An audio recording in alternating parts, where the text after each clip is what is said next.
kesempatan dinten menika kula ajeng nyritakake wayang laire Bima.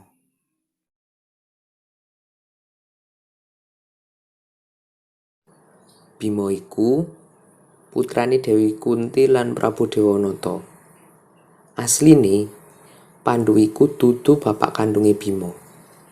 Amarga Pandhu entuk kutukan saka Resi Kintama, marga kutukan kuwi Pandhu ora iso kumpul karo garwa-garwane lan angel nduweni putra. Banjur Kunti ngomong karo garwane, Pandhu. Bojoku, pripun iki? Kita ewet sanget kagungan putra. Iya Kunti, aku yo bingung. Sabar yo. Nggih pun.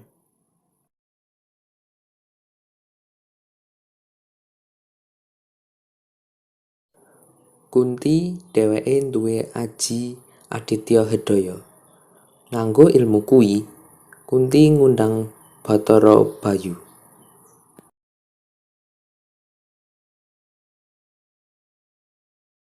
Bathara Bayu, kula gadah aji Aditya Hedaya. Lajeng kula nyuwun putra saking pukulan Bathara Bayu. Yo, momongen putra kita iki supaya dadi satriya sing prakoso.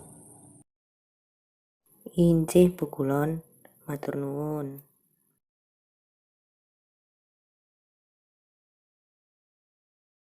Manjur Dewi Kunti wis mbapa tuwa lan akhire nglahirake.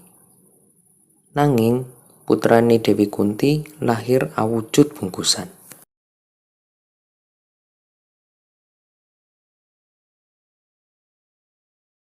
Loh, apa iku Kunti? Menika putra kita, Mas.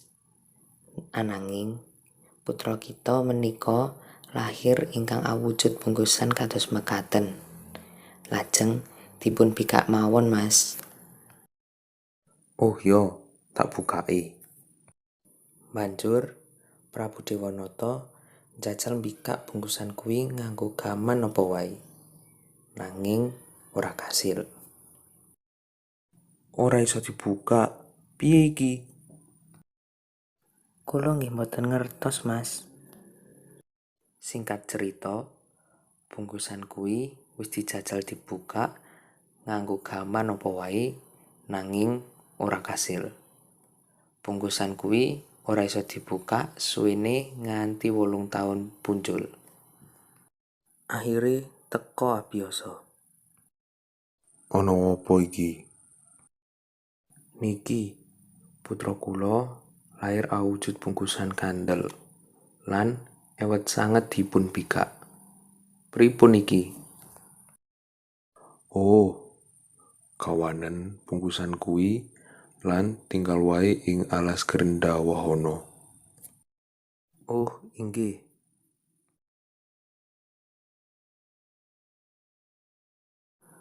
Banjur Pandhu nggawa bungkusan kuwi menyang alas Grenda Wahana.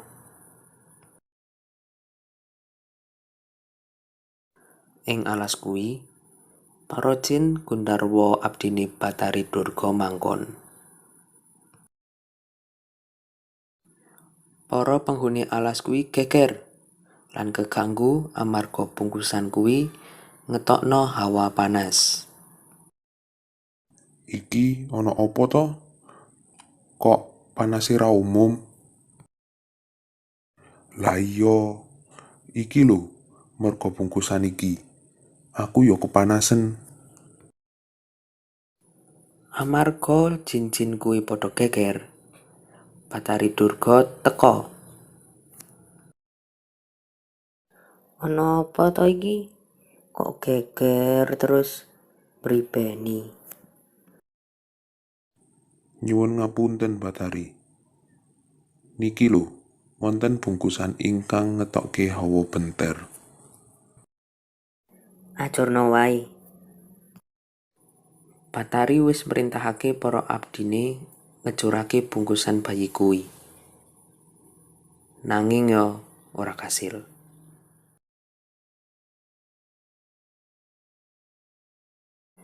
Gegere alas Krendawahana iku uga tekan kayangan.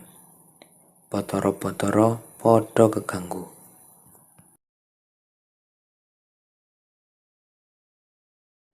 Bathara Narada, wonten menapa kok alas Krendawahana sami geger? Oh, wonten bungkusan ingkang medalaken hawa benter. Lajeng para jin sami geger. Tulung nggih ajurna mawon bungkusan menika. Nggih, Bathara.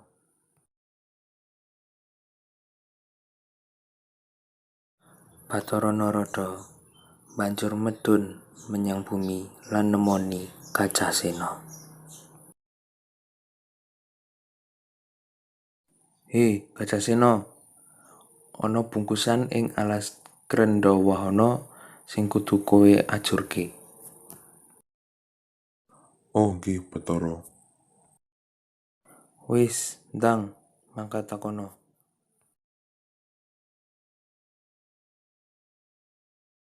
Sadurunge Kajasena teka, Bathari Durga mlebu ing bungkusan kuwi.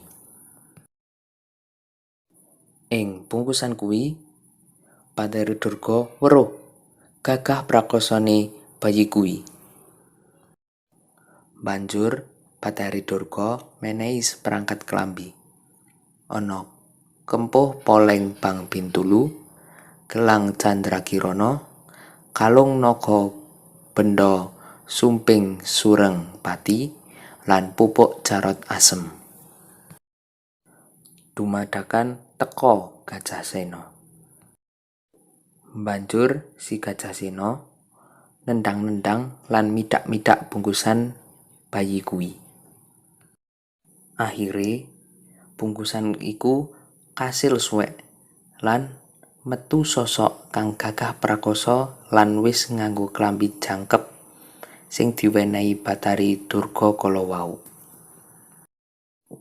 Sosok Bima kang gagah prakoso kuwi langsung nyerang Gajasena. Sepisan kantem Gajasena mati lan ngilang nyawiji kaliyan Bima.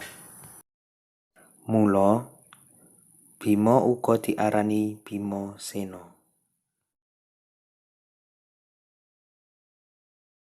Cukup semanten saking kula. Kirang luwihe kula nyuwun pangapunten. Wassalamualaikum warahmatullahi wabarakatuh.